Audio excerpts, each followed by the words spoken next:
और जब उस माटी की मूर्ति का भोग लगा रही, जब उस माटी की मूर्ति का भोग लगाने लग रहे थे,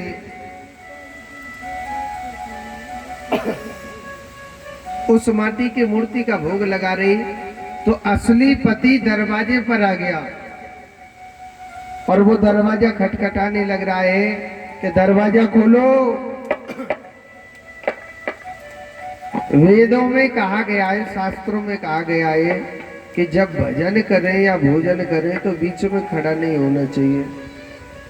अगर वह ब्राह्मणी उस माटी की मूर्ति का भोग लगाना छोड़े तो उसका पति व्रत धर्म नष्ट होने लग रहा है।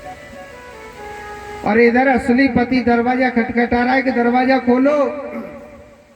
कहते हैं अपने पति की आज्ञा का पालन न करे तो भी उसका पति व्रत धर्म नष्ट हो रहा है।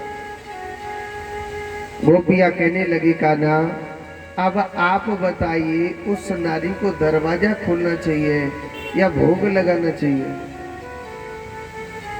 भगवान कहने लगे, जब असली पति दरवाजे पर आ गया तो दरवाजा खोल देना चाहिए,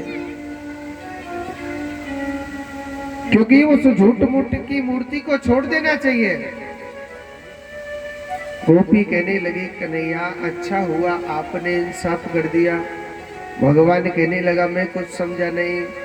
तो गोपी कहने लगी, कान्हा आपने गीता में लिखा है कि सर्वधर्मान्य परित्यज्य मामेकम शरणं व्रजा और अहम तो सर्वपापेभ्यो मोक्षयामि मा शुचा। महाराज आप कहते हैं कि सभी धर्म कर्मों को त्याग करके जो भक्त भगवान की शरण में जाता है, मेरा कन्हैया उस भक्त को सभी पापों से मुक्त कर देता है। हे केशव, ये माटी की मूर्ति कौन है? हम आप सब माटी की ही मूर्ति है। और जब असली परमात्मा हमारे द्वार पर आ गया, पति किसे कहते हैं? फूलों की माला पहना दे, वरमाला पहना दे, उसी का नाम पति नहीं है। पति कहते हैं जो परिवार का पालन पोषण करता है, संसार का पालन पोषण करता है, सृष्टि का पालन पोषण करता है ना, उसी को पति कहा जाता है। भगवान श्री कृष्ण को त्रिलोकपति क्यों कहा जाता है? क्योंकि भगवान सभी को देखता है, सभी का पालन पोषण करता है, सभी का संगारक भी वही है। आज उस मुरली वाले की फिर दोबारा यानी गोपियों ने भगवान श्री कृष्ण को प्रेम के बंधन में बांध लिया और बड़ी सुंदर भगवान ने महाराज किया। भगवान ने 6 महीने की रात बना दी। वृंदावन का कण कण कृष्ण से प्रेम करने लग गया। वृंदावन का कण कण मेरे कन्हैया से प्यार करने लग गया। हमारा तन हमारा मन सब कुछ कन्हैया है। हमारा जीवन है तो केवल कौन है? भगवान श्री कृष्ण हमारे प्राणनाथ। गोपियां बड़ा प्रेम करती थी मेरे कान्हा से। इधर राजा कंस अक्रूर जी महाराज को भेजता है कि आप जाओ मैया जसोदा के पुत्रों को लेकर के आना। अक्रूर जी महाराज सबसे पहले वृंदावन गए,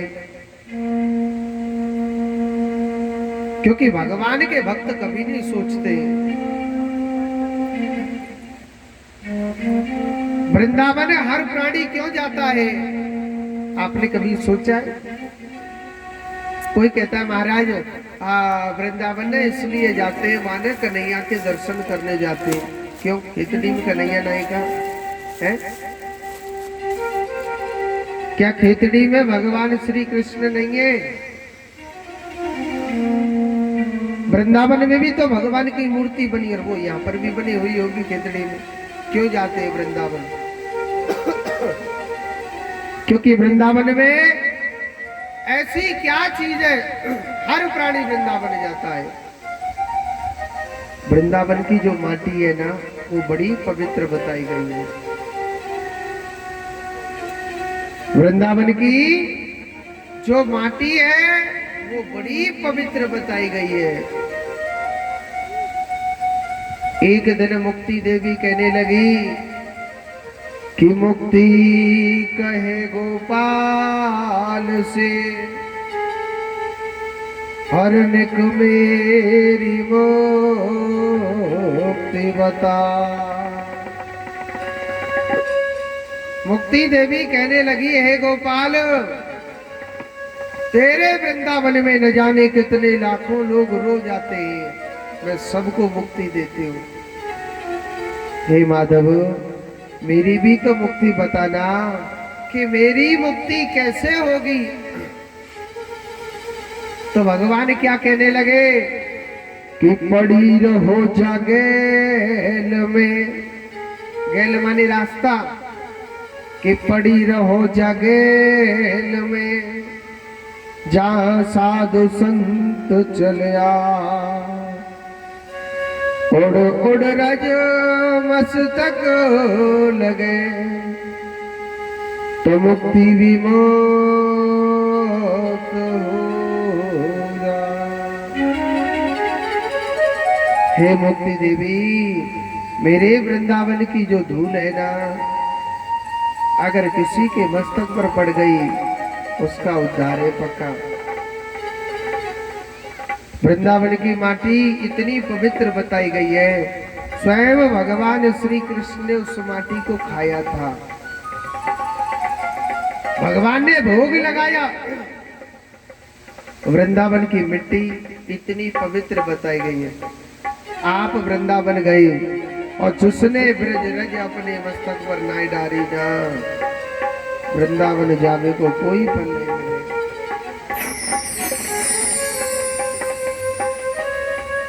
वृंदावन के वृक्ष को और मरम न जाने को, डाल डाल और पात पात पे श्री राधे राधे हो।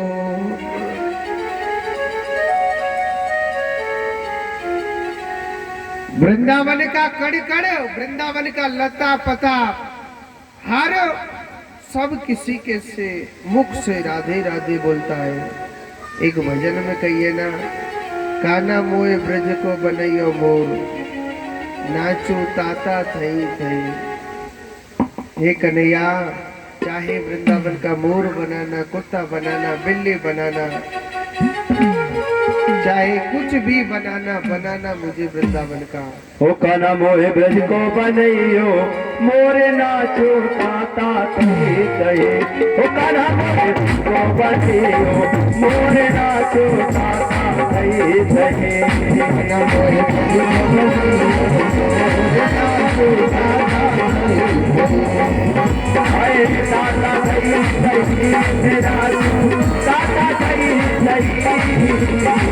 ताता थई नाचो ताता थई थई।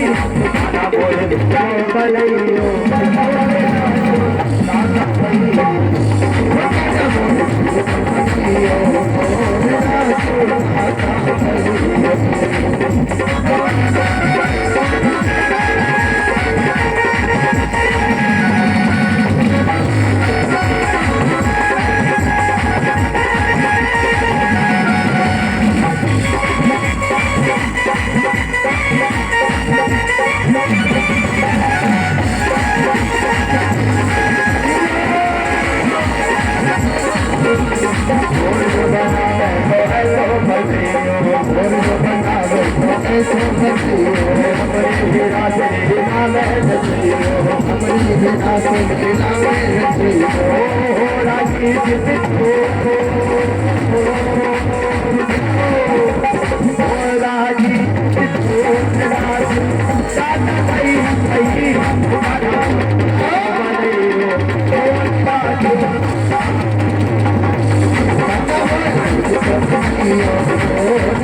बने ढोल जो बनावे चाहे पतंग बने ढोल जो बनावे चाहे मंदिर बने ढोल जो बनावे पतंग जो बने बनावे पतंग जो बने और सब देखे मेरी हो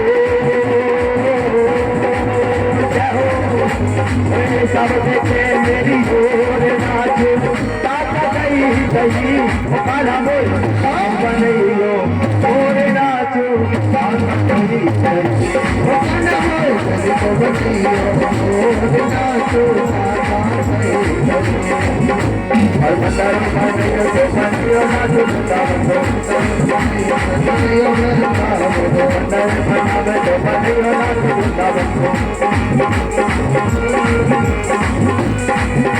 अरे हो राजी जित जो हो राजी जित जो राजो साता गई तुम्हारा तो बनैयो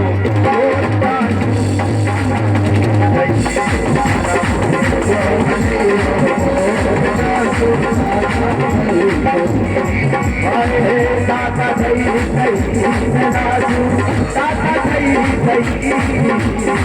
दाता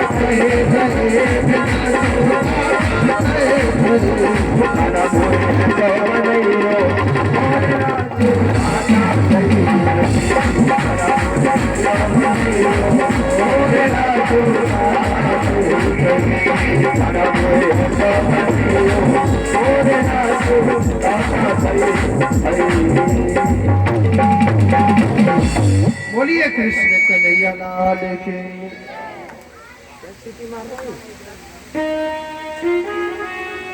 आज देखो सुखदेव जी कहते हैं परीक्षित, वृंदावन में सबसे पहले अक्रूर जी महाराज पहुंचे और अक्रूर जी महाराज बड़े भाव से, बड़े प्रेम से, बड़े भाव से, बड़े प्रेम से अक्रूर जी महाराज सबसे पहले वृंदावन की धूल में उन्होंने स्नान किया। भगवान श्री कृष्ण बलराम के दर्शन करे,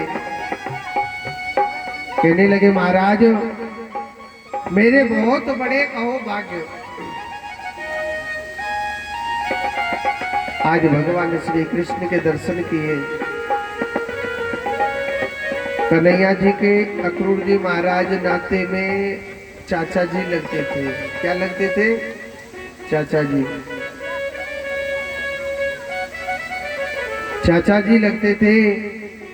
तो बड़े प्रेम से, बड़े स्वागत के साथ अक्रूर जी महाराज को लेकर के आए।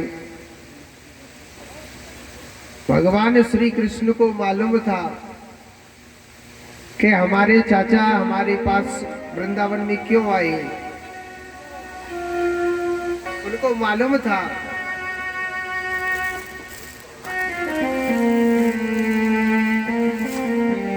उन्होंने झूठ बोला था भगवान श्री कृष्ण ने कि आप हमारी मैया से ये मत कहना कि मैं कृष्ण बलराम को सदा सदा के लिए लेने के लिए आया हूं।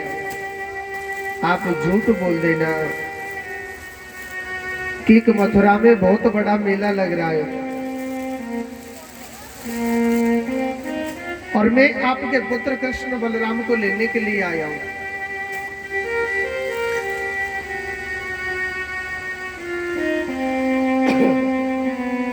सुखदेव जी कहते हैं परीक्षित, आज भगवान श्री कृष्ण रात्रि के समय अक्रूर जी महाराज नंद बाबा से कहने लगे कि आप अपने पुत्र कृष्ण बलराम को मेरे साथ भेज दो। आप अपने पुत्र कृष्ण बलराम को मेरे साथ भेज दो। एक मथुरा में बहुत बड़ा मेला लग रहा है, उस मेले में ले जाने के लिए आपके पुत्र कृष्ण बलराम को लेने के लिए आया हूं। नंद बाबा के दिल पर एकदम धक्का सा लग गया था।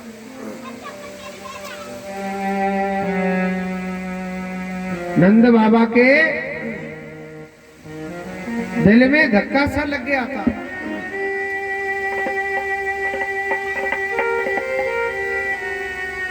नंद बाबा घबरा गया और नंद बाबा मना करने लग गया कि मैं अपने पुत्र कृष्ण को नहीं भेजूंगा, चाहे कुछ भी क्यों ना हो। अक्रूर जी महाराज कहने लगे, प्रभु आप जानते हो कि कृष्ण आपका बेटा नहीं है, कन्हैया तो देवकी का और वसुदेव का बेटा है।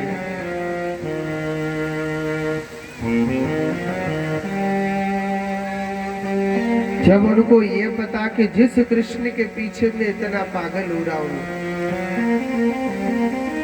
देखो नंद बाबा मेरे कन्हैया से इतना प्रेम करता, कान्हा के बगैर एक पल नहीं रहता था। और जब पता चला कि वो कृष्ण मेरा बेटा नहीं है, तो नंद बाबा का ना मन बड़ा उदास हो गया था। मैया जसोदा को पता चला कि कृष्ण मेरा बेटा है और मेरा पुत्र मेरा कृष्ण मुझे छोड़ करके चला जाएगा, तो मैया मना करने लग गई कि मैं अपने लाला कन्हैया मैं नहीं भेजूंगी, चाहे कुछ भी हो जाए। भगवान श्री कृष्ण मैया जसोदा के चरणों में गिर गए और कहने लगे कि अरियो जसोदा मैया,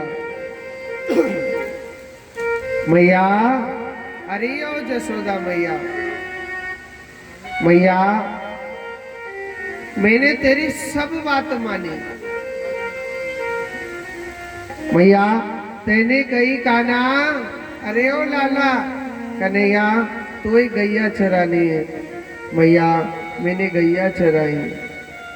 मैया तेने मोती जा काम की कही, मैया मैंने तेरी सब बात मानी।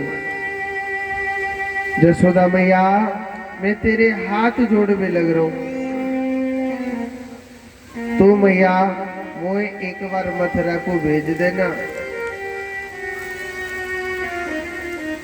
एक बार तो मोए मथुरा को भेज देना।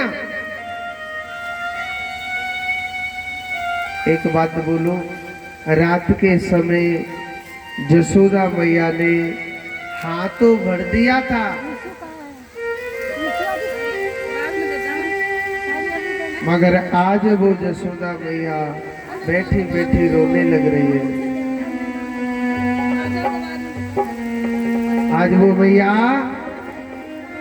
बैठी बैठी रोने लग रही है कि प्रातः काल होते ही मेरा पुत्र मेरा कृष्ण मुझे छोड़ करके चले जाएगा। ऐसी पागल हो गई मैया, रात के समय बैठी बैठी रो रही थी। भगवान श्री कृष्ण की नींद खुली। भगवान कहने लगे, मैया अरियो जसोदा मैया, मैया तू काहे को रोने लग रही है। जसोदा मैया की आंखों से नीर बह रहा।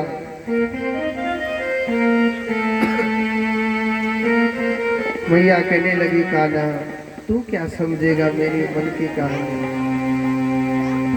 अरे ओ कान्हा कन्हैया लाला तोए तो तेरी मैया मिल जाएगी जसोदा, मगर देवकी मैया मिल जाएगी कन्हैया, जिस जसोदा को पुत्र नहीं मिलेगा। मैया रो रो करके कहने लगी, कान्हा इस ग्वालिन के प्यार में ऐसी क्या कमी रह गई कान्हा जो तू मुझे छोड़ करके जा रहा है। मैया विरह कातर होकर के रोने लग रही है। कान्हा तू मुझे छोड़ करके मत जा। ना जा रे, ना जा रे, ना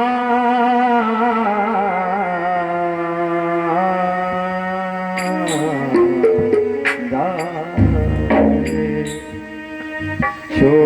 चला ओ छोड़ चला हम किसी के सहारे छोड़ चला हम किसी के सहारे छोड़ चला छोड़ चला छोड़ चला हम किसी के सहारे छोड़ चला हमने तुझे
छोड़ चला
गया मेरे दिल का टुकड़ा छूट गया मेरे दिल का टुकड़ा अब देखूंगी अपने लाल का टुकड़ा कब देखोगे लाल का टुकड़ा मैं कब देखूंगी अपने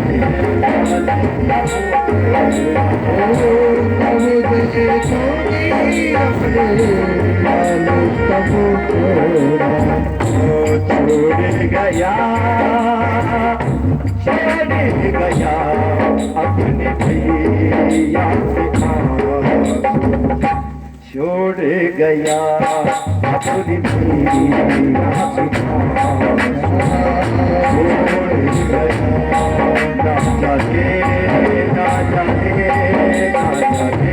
ना जाने मेरे साथ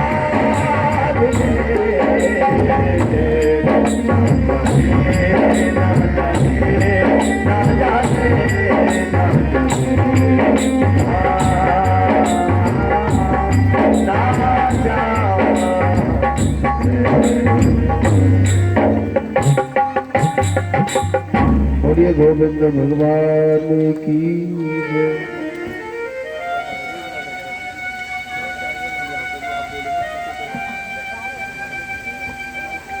तो आज भगवान 11 वर्ष 56 दिन के हो गए।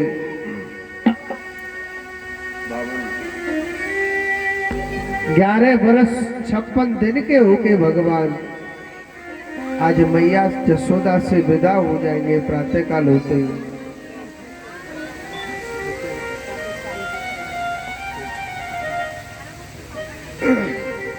11 वर्ष 56 दिन के होके भगवान विदा हो जाएंगे। तो मैया जसोदा कहने लगी, कान्हा तुझे इस ग्वालिन की कहाँ याद आएगी? हे गोपाल लाला, तुझे तो तेरी जसोदा मैया मिल जाएगी, मगर कान्हा मुझे कौन मिलेगा? मुझे कोई नहीं मिलेगा। कान्हा तुझे इस ग्वालिन की कहाँ याद आएगी? भगवान श्री कृष्ण कहने लगे, मैया अरे ओ जसोदा मैया, ऐसा मत समझ मैया, मैं कल के दिन आ जाऊंगू और परसों के दिन ना पक्को वापस आ जाऊंगा जरूर। मैया ने कितनी सुंदर बात कही कि पत्ता टूटा डाल से हर ले गई पवन उड़ा, अब के बिछड़े कब मिले, दूर पड़ेंगे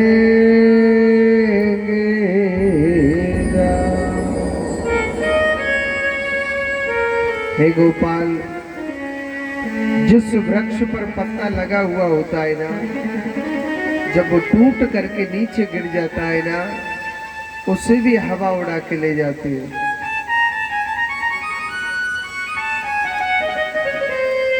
और वो फिर कभी नहीं जुड़ता है। कान्हा वो फिर कभी नहीं जुड़ता है। कान्हा तू या जसोदा मैया छोड़ के जा रहे हो ना लाला, तेरी जसोदा मैया ना तुझे अब कभी नहीं मिलेगी।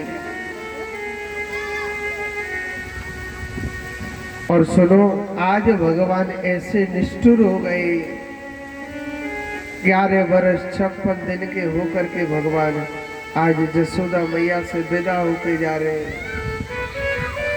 कहते हैं ना कि जिस माँ का बेटा सदा सदा के लिए जुदा हुआ है ना, वो माँ जानती है कि पुत्र से बिछड़ने का दुख क्या होता है। जाकी फटी एड़ी की बेवाई, वो क्या जाने पीर परा, जिसकी उंगली कटती है ना, दर्द वो जानता है कि दर्द क्या होता है। जिस माँ का बेटा जुदा हुआ है, वो माँ जानती है पुत्र से बिछड़ने का दुख क्या होता है। आज जसोदा मैया का पुत्र कृष्ण बलराम दोनों आज छोड़ के जा रहे हैं। ऐसे समझ लो जसोदा मैया का सारा धन दौलत, सारा सुख, सब कुछ बिखर गया। इतनी पागल हो गई थी वो मैया, मेरे कान्हा के प्यार में बड़ी पागल हो गई। मेरे कान्हा के प्यार में ऐसी पागल हो गई, हर पल हर घड़ी मेरा कृष्ण मेरा कृष्ण मेरा गोपाल, ऐसी पागल हो गई थी वो मैया। भगवान आज जा रहे वृंदावन की गोपी कान्हा से प्रेम करते थे। उनको रात के समय पता चला कि प्रातः काल होते ही कृष्ण चला जाएगा। सुबेरी 4 बजे मैया जसोदा के महलों के आगे आ गए और भगवान आज उन गोपियों के सामने से नीचे को नार करके भगवान जा रहे थे। और एक बात बोलो, गोपियां कहने लगे, हे विधाता तेरे हृदय में करुणा नहीं है। अरे तू कैसा है भगवान रे? अरे पहले तूने हमसे प्यार किया, अपना बना लिया और आज हम तेरे हो गए, तो आज आप हमको छोड़ करके जा रहे। हे विधाता तेरे हृदय में करुणा नहीं है। आज पूरा वृंदावन रो रहा था। हो छोड़ी की गोकुल मथुरा न जाना, कहती है गोपी कहती है गोपी रुक जाओ जाना। हो छोड़ी की गोकुल, हो छोड़ी की गोकुल मथुरा न जाना, कहती है गोपी रुक जाओ जाना, कहती है गोपी रुक जाओ जाना।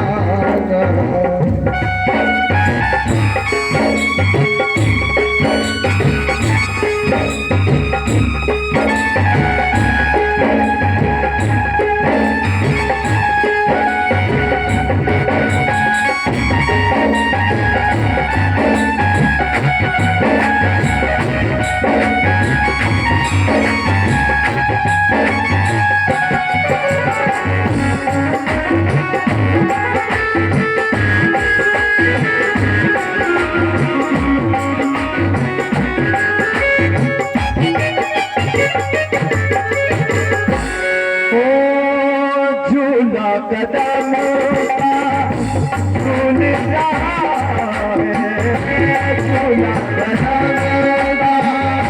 सुन रहा है, झूला कदम झूल रहा है, फूलों को भगोरा सुन रहा है, फूलों को भगोरा फूलों को भगोरा सुन रहा है, फूलों को भगोरा सुन रहा है।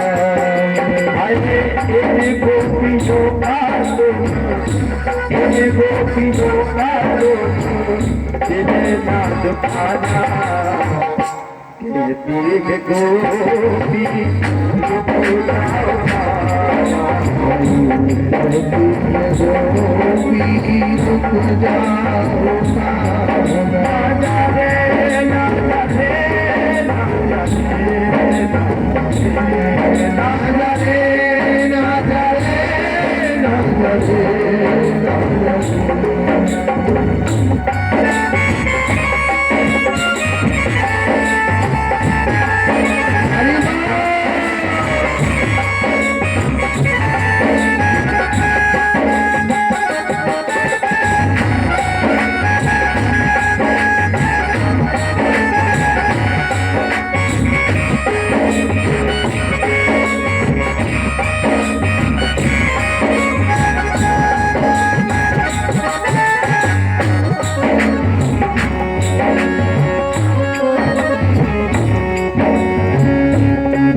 हमको सताएगी, याद तुम्हारी हमको सताएगी, याद तुम्हारी हमको सताएगी, रात रातों में हमको निंदिया आएगी, रातों में हमको रातों में हमको निंदिया आएगी। आज यहाँ तक आज यहाँ तक तेरे का ठिकाना कहती है गोपी जाओ कहती है गोपी जाओ तारे रोके तारा तेरा चल गई हो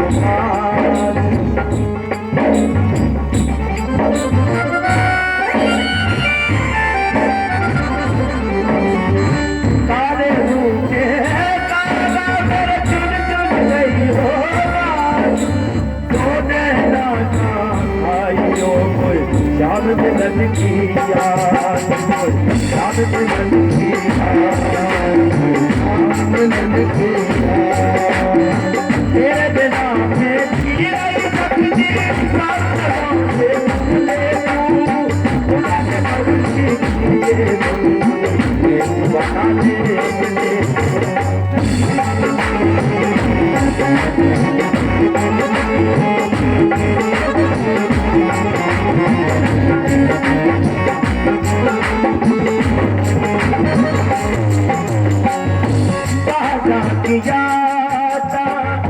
जमुना के तटों पर बाजा किया, जमुना के तटों पर छोड़ के जाऊंगा किसी के हाथ पर, छोड़ के जाऊंगा किसी के हाथ पर। वो कलीबासियों का लोग, एक कलीबासियों का लोग कहती है गोपी रुक जाऊंगा, गोपी रुक जाऊंगा।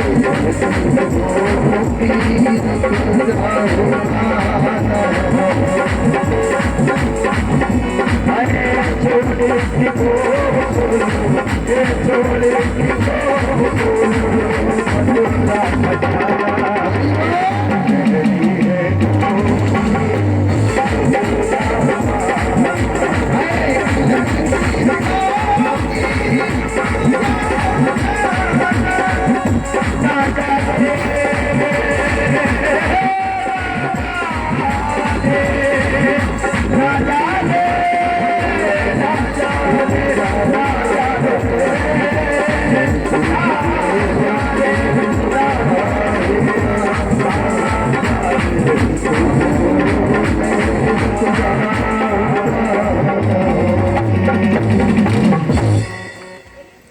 बोलिए गोविंद भगवान की। एक बार जोर से बोलो, एक बार और बोल दो। तो आज भगवान श्री कृष्ण 11 वर्ष 56 दिन के होके भगवान ने गोपियों को समझाया, गोपियों परसों के दिन में पक्को वापस आ जाऊंगा। भगवान ने झूठी दिलासा दे करके ब्रज के ग्वाल वालों को झूठी दिलासा देकर के चल दिए। रास्ते में अक्रूर जी महाराज सोचने लगे कहीं ऐसा ना हो राजा कंस ने छोटे छोटे बच्चों को ना मार दे, और अगर इन्हें छोटे छोटे बच्चों को मार दिया तो मैं वृंदावन के लोगों को क्या जवाब दूंगा, दुनिया क्या कहेगी। कृष्ण तू कैसा निष्ठुर बन करके आया, कन्हैया अक्रूर तू कैसा निष्ठुर बन के आया, हमारे कृष्ण को मरवा दिया, रथ रोक दिया।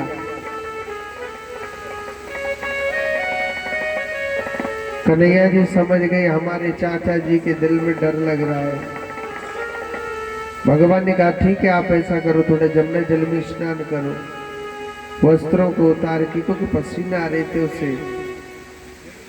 जैसे ही जमुना जी में डुबकी लगाई, जो कृष्ण रथ में बैठा बैठा मुस्कुराने लग रहा है ना, वही कन्हैया 1000 पग वाले सांप पर भगवान शयन करने लग रहे, भगवान विश्राम कर रहे हैं।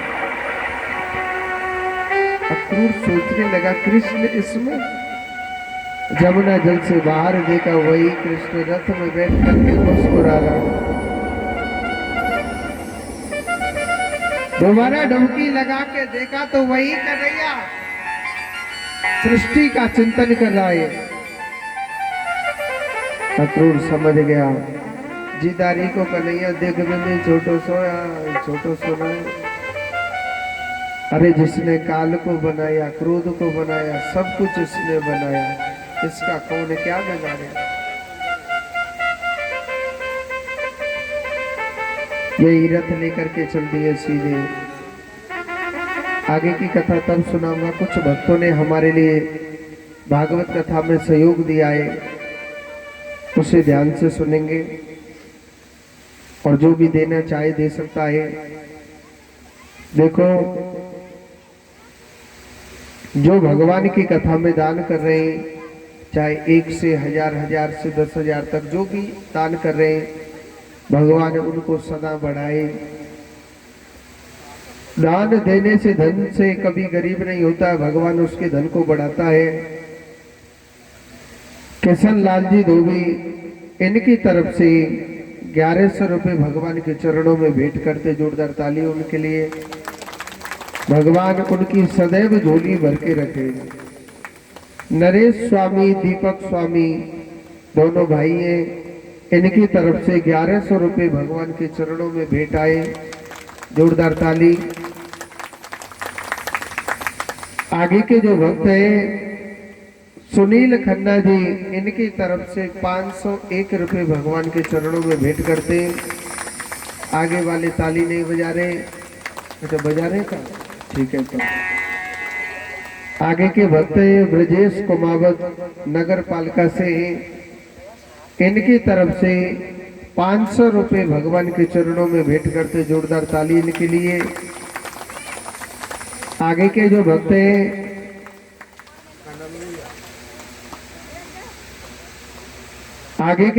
हैं प्रकाश सोनगरा काले खोड़ने प्रकाश जी हैं सोनगरा, इनकी तरफ से 500 रुपये भगवान के चरणों में भेंट करते हैं।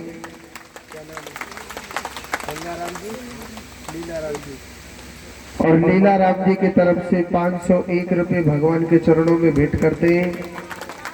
आगे के भक्त राधे श्याम सैनी जी, इनकी तरफ से 2100 रुपये भगवान के चरणों में भेंट करते, जोरदार ताली। भगवान इन सबकी सदैव झोली भर के रखे, जोर से बोलो राधे राधे।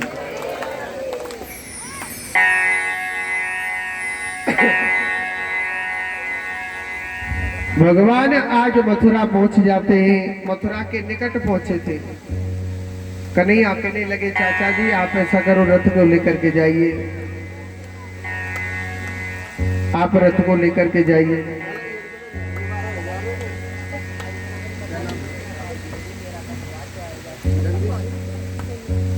जगदीश सैनी जी की तरफ से 251 रुपये भगवान के चरणों में भेंट करते, जोरदार ताली।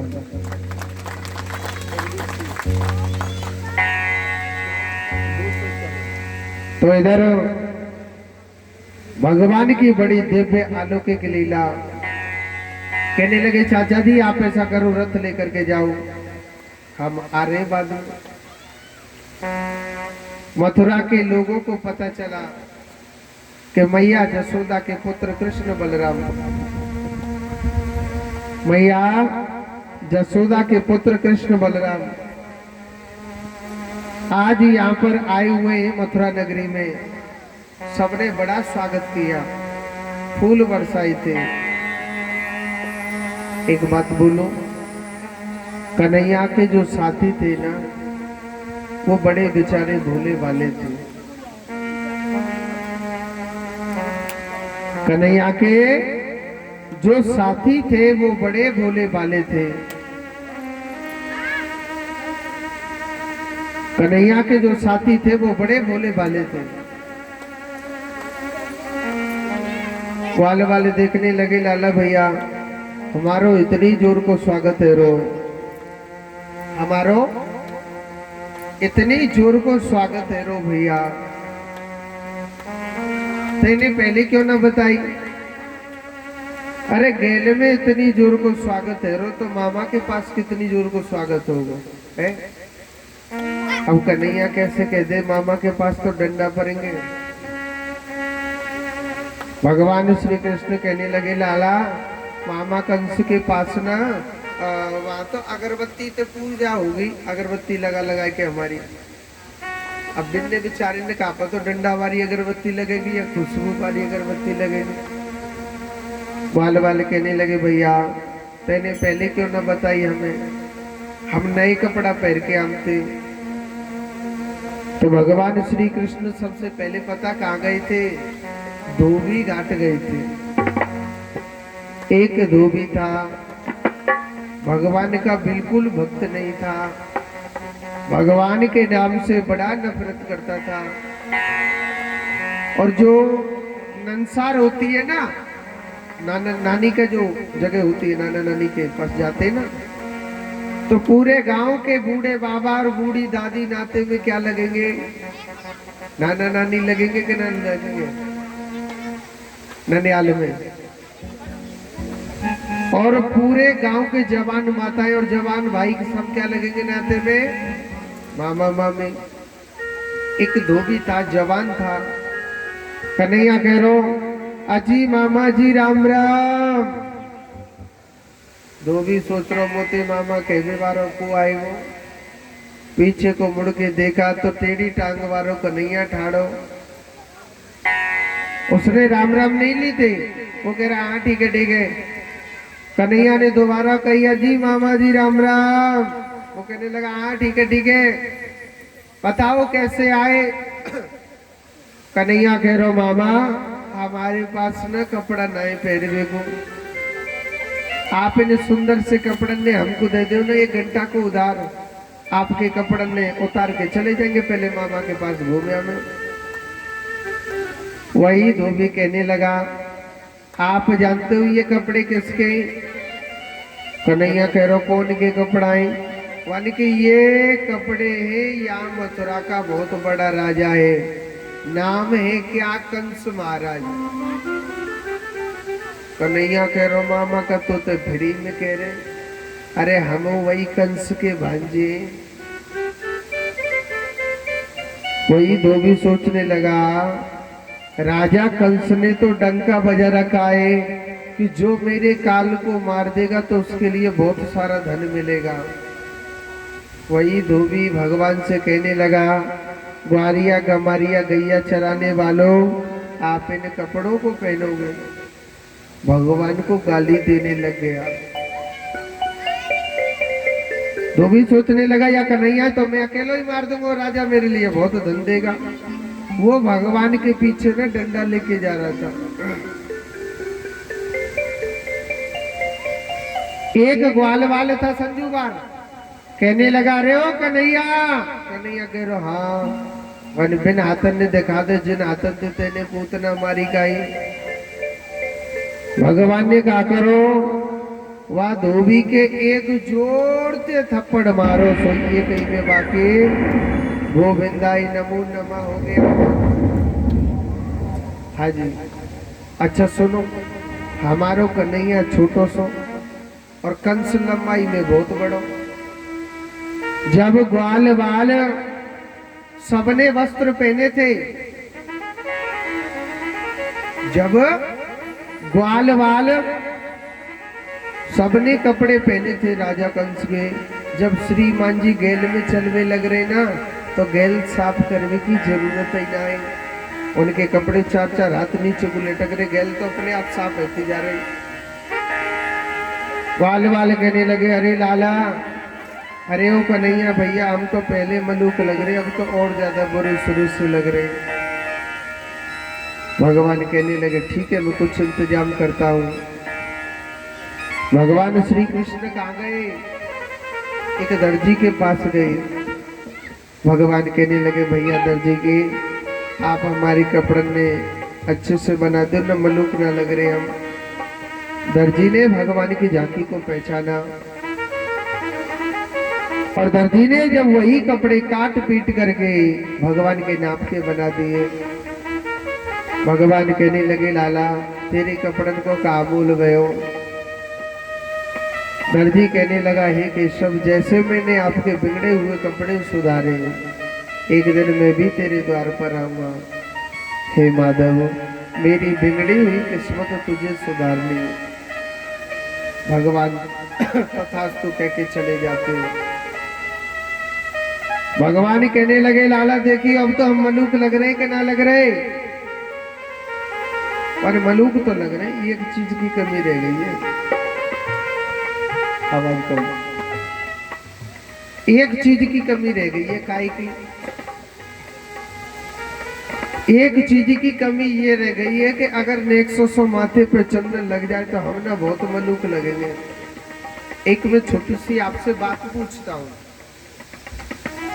आप कन्हैया से कौन कौन प्रेम करते हैं? खातू पर करके बताओ। सब करते हैं? अगर आप सब भगवान से प्रेम करते तो आपके पास क्या प्रूफ है कि आप कन्हैया से प्रेम करते हो? कछु हते का है?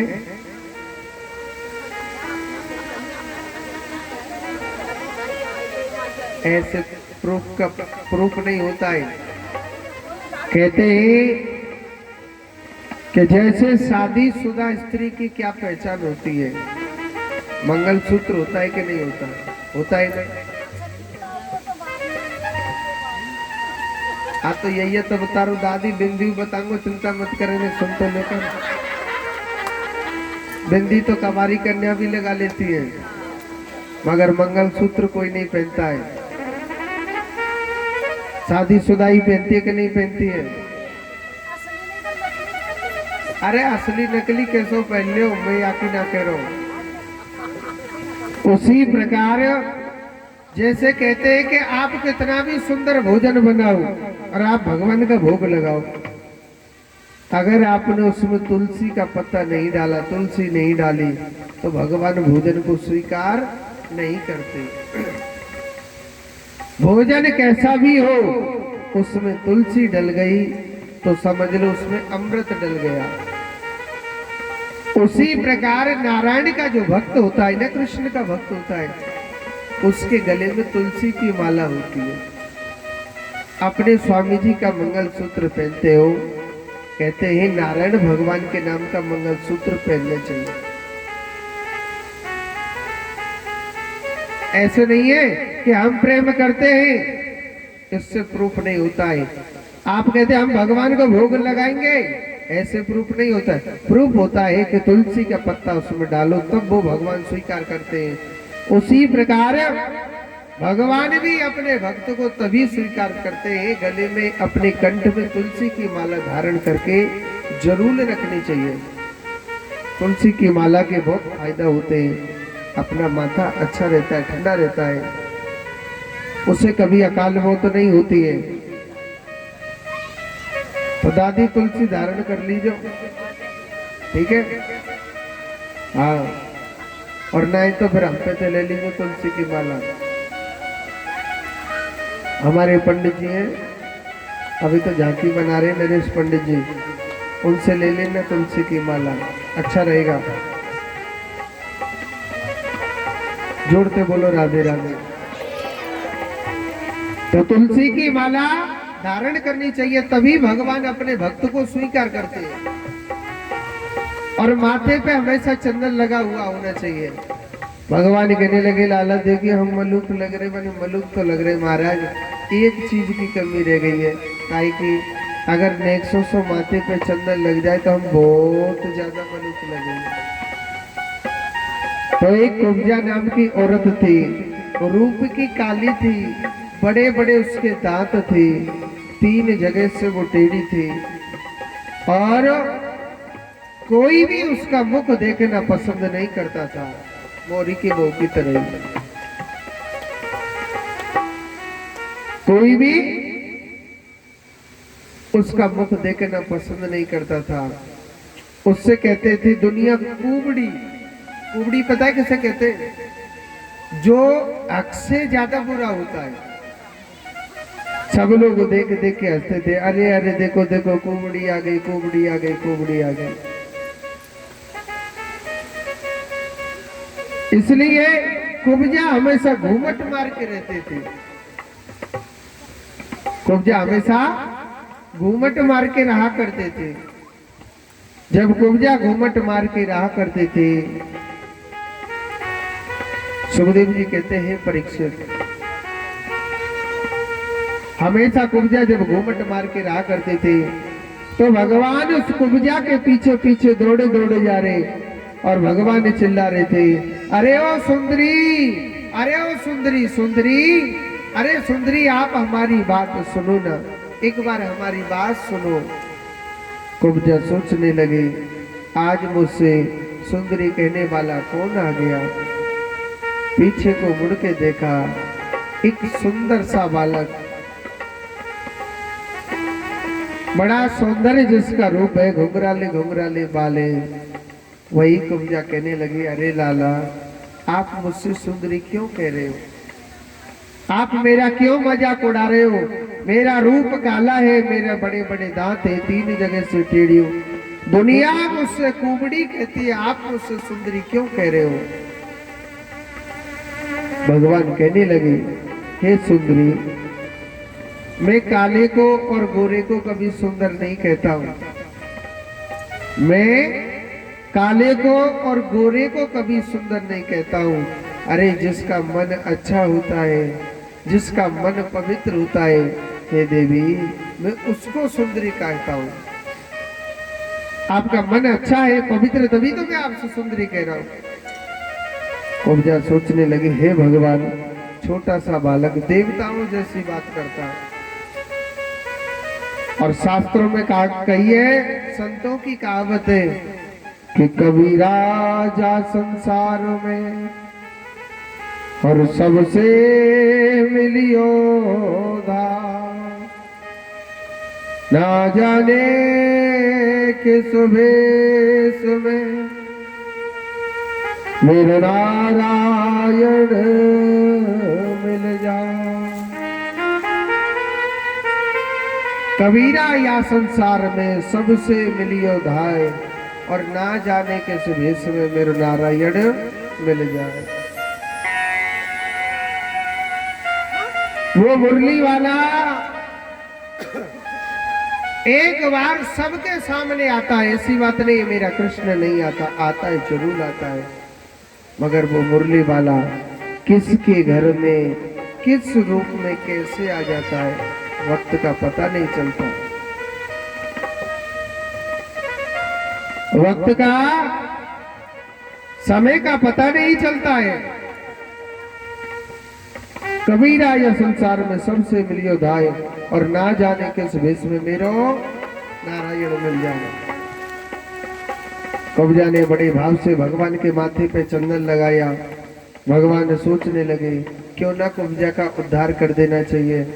तो भगवान ने कुब्जा के पैर के अंगूठे पर पैर रखा भगवान ने और उनके चेहरे को पकड़ के थोड़ा सा ऊपर को खींचा। वही कुब्जा सुंदरी से महासुंदरी बन गया।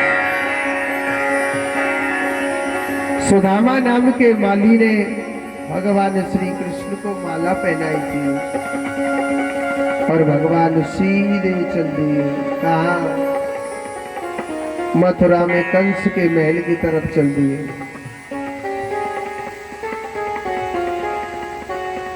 मथुरा में जन्मभूमि पर जाके पहुंचते हैं।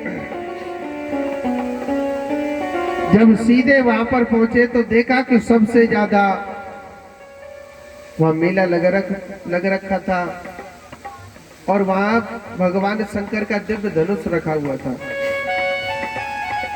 डंका बजा रखा कि जो भगवान शंकर के दिव्य धनुष को तोड़ देगा वही सबसे बड़ा वीर माना जाएगा।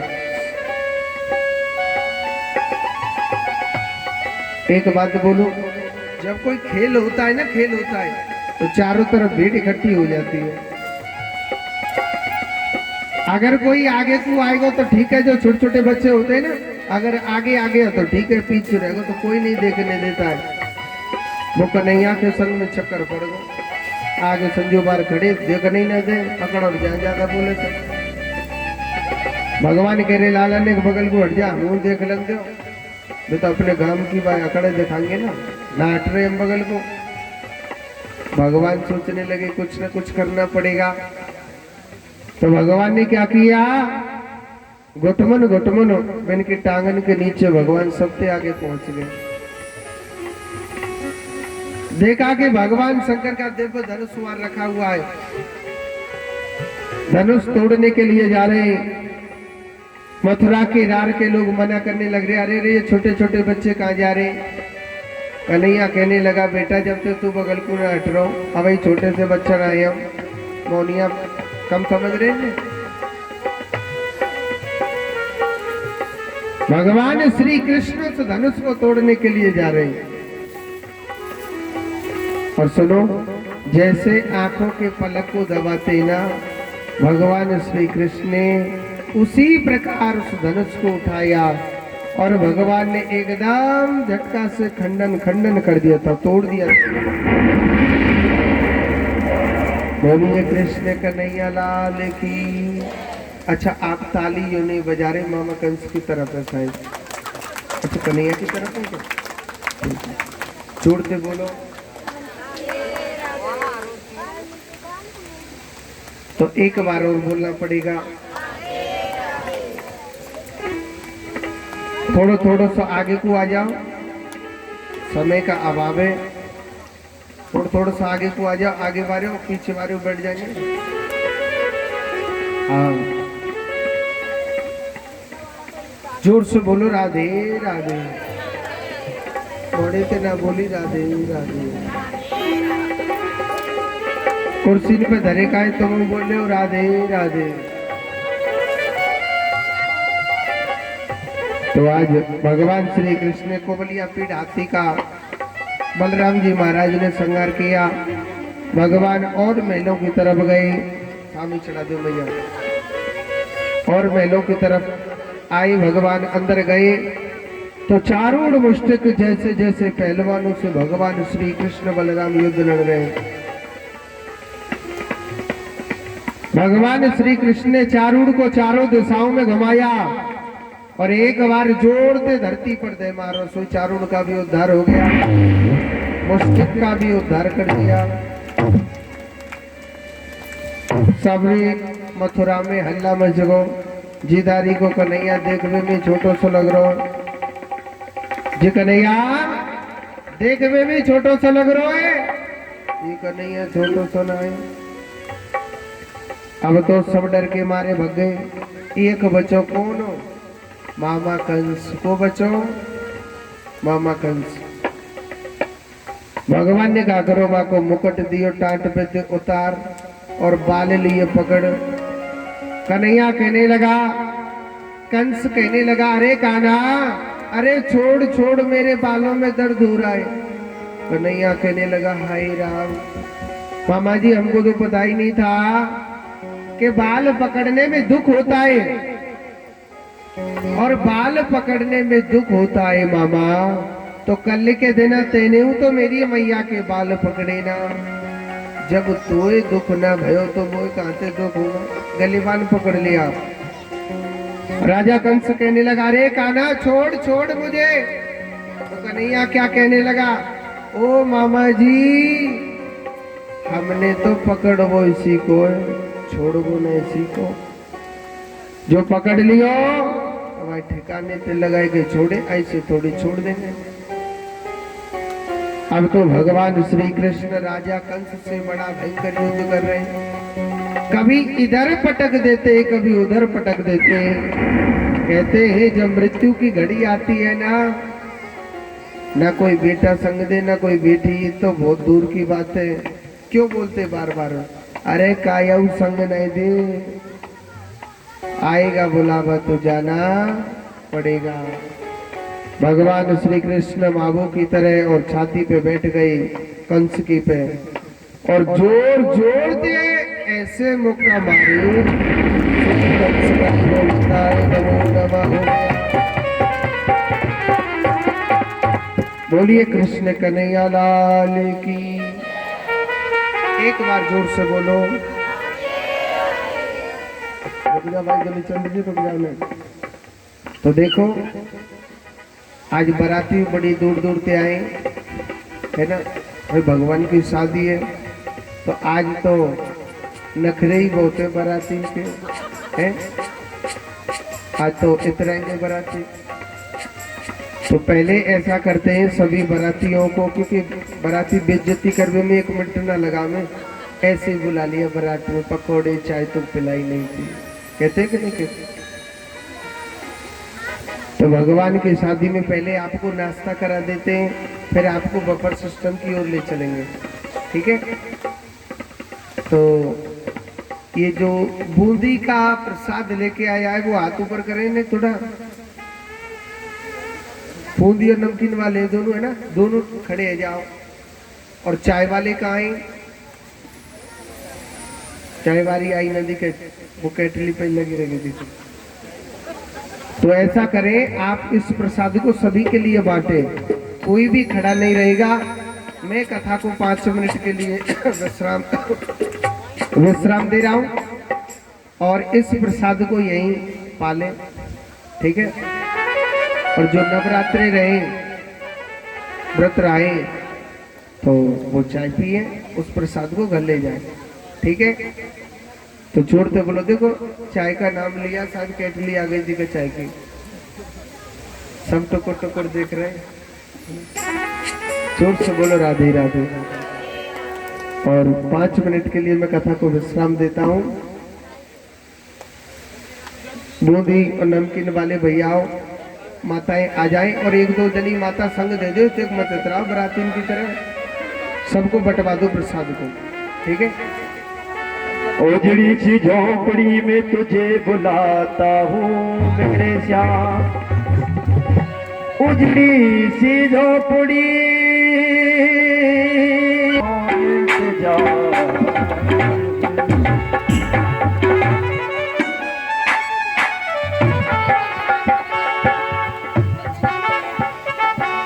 ओ तेरी भोरी सी सूरतिया,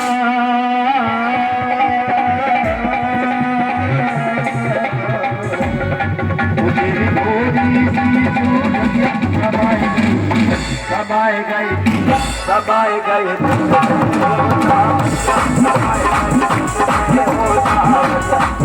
में कोसा मरिया, समाए गई दिल में कोसा मरिया।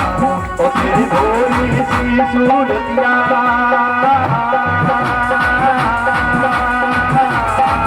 तेरी भोली सी सूरतिया समाए गई, समाए गई, समाए गई,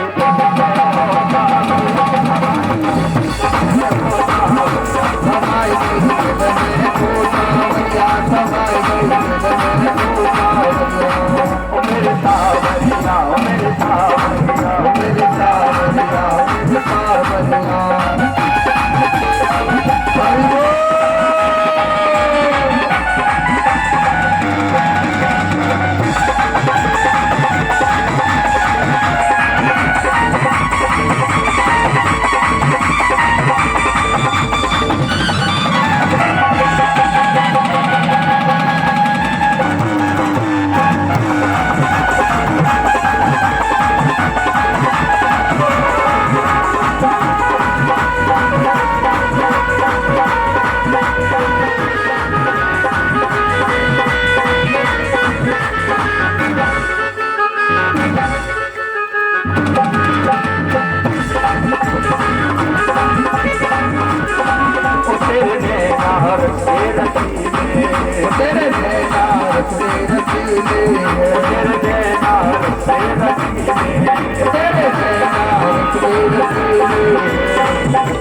समाए गई दिल में आशा, समाए गई दिल में आशा, समाए गई दिल में आशा, समाए गई दिल में आशा।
तेरी सूरत मन को तेरी सूरत मन को मोहे,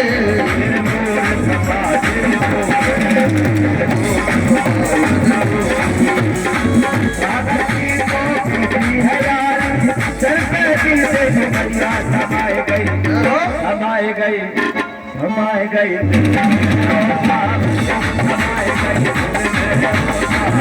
समाए गई समाए गई